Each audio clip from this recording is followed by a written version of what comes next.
इमरान खान नियाजी और शहबाज शरीफ इन दोनों ने मिलकर जनरल बाजवा को एक्सटेंशन दी थी और आज दोनों बड़ी बेशर्मी से कहते हैं कि हम मुश्किल में हैं। इस पर सीनियर एंकर पर्सन और तज्जियाकार हामिद मीर कहते हैं, हम बहुत ही मुश्किल दौर से गुजर रहे हैं। मिर्ज़ा गालिब अगर आज ज़िंदा होते तो ये कभी ना कहते कि मुश्किलें मुझ पर पड़ी इतनी कि आसान हो गईं।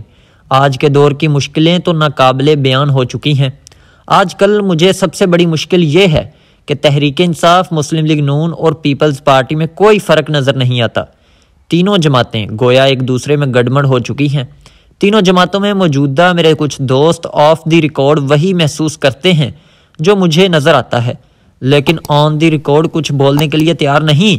आजकल इमरान खान बड़े एंटी एस्टेब्लिशमेंट बने हुए हैं।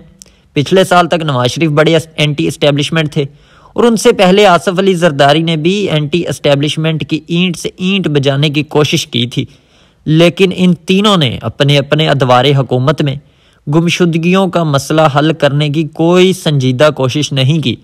ज़्यादा पुरानी बात नहीं, सिर्फ 3 साल पहले इन तीनों जमातों ने जनरल कमर जवेद बाजवा को एक्सटेंशन देने के लिए अपने तमाम इख्तलाफ पसे पुश्त डाल दिए और कंधे से कंधा मिलाकर आर्मी चीफ की मुद्दत मुलाजमत में तोसी का कानून पास किया। इन तीनों का इनकलाब IMF की चौखट पर ख़त्म हो जाता है। तीनों का IMF पर हसीन इत्तफाक है। हो सकता है कि वफाकी वज़ीर इत्तलात मरियम औरंगज़ेब साहिबा को ये लगे कि मैं ज़बरदस्ती नवाज शरीफ और आसफ जरदारी को इमरान खान के साथ गलत मल्त कर रहा हूँ। पिछले साल तक फवाद चौधरी साहब को भी ऐसा ही लगता था।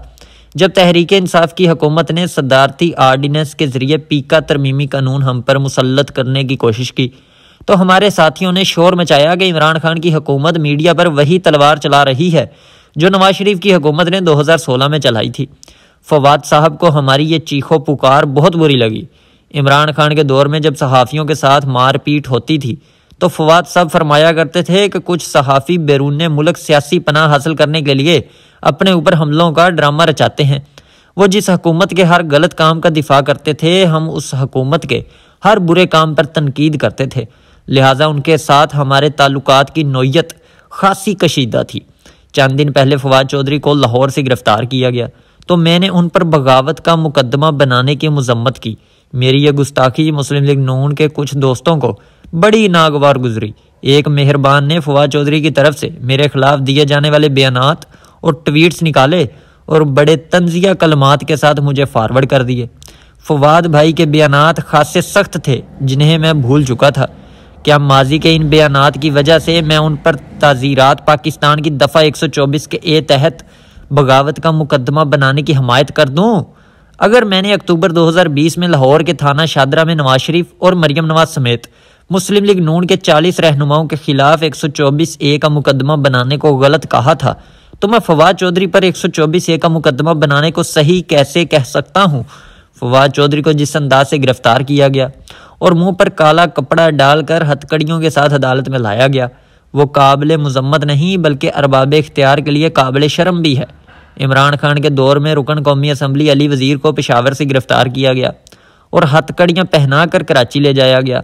अली वज़ीर के मामले में तहरीक इंसाफ और पीपल्स पार्टी की सूबाई हुकूमतों ने एक दूसरे से मसाली तामुन का मुजाहरा किया क्योंकि अली वज़ीर को हथकड़ियाँ लगाकर शहर शहर घुमाने का हुक्म जनरल कमर जवेद बाजवा की तरफ से आया था। अली वज़ीर पर खैबर पख्तूनख्वा और सिंध में 1 दर्जन के करीब मुकदमात कायम थे जिनमें 124 ए का बार बार इस्तेमाल किया गया था। जब शहबाज शरीफ की कौमी असम्बली में अली वज़ीर का वोट चाहिए था तो उन्हें इस्लामाबाद पहुंचा दिया गया, लेकिन जब बजट इजलास में शिरकत के लिए कौमी असम्बली के स्पीकर राजा परवेज़ अशरफ ने प्रोटेक्शन आर्डर जारी किया तो अली वज़ीर को इस्लामाबाद नहीं लाया गया। अली वज़ीर पर खैबर पख्तूनख्वा और सिंध की हुकूमतों ने बगावत के मुकदमे बनाए जबकि फवाद चौधरी पर इस्लामाबाद पुलिस ने बगावत का मुकदमा बना दिया है। अब आप ही बताइए कि तहरीक इंसाफ, मुस्लिम लीग नून और पीपल्स पार्टी में क्या फ़र्क है?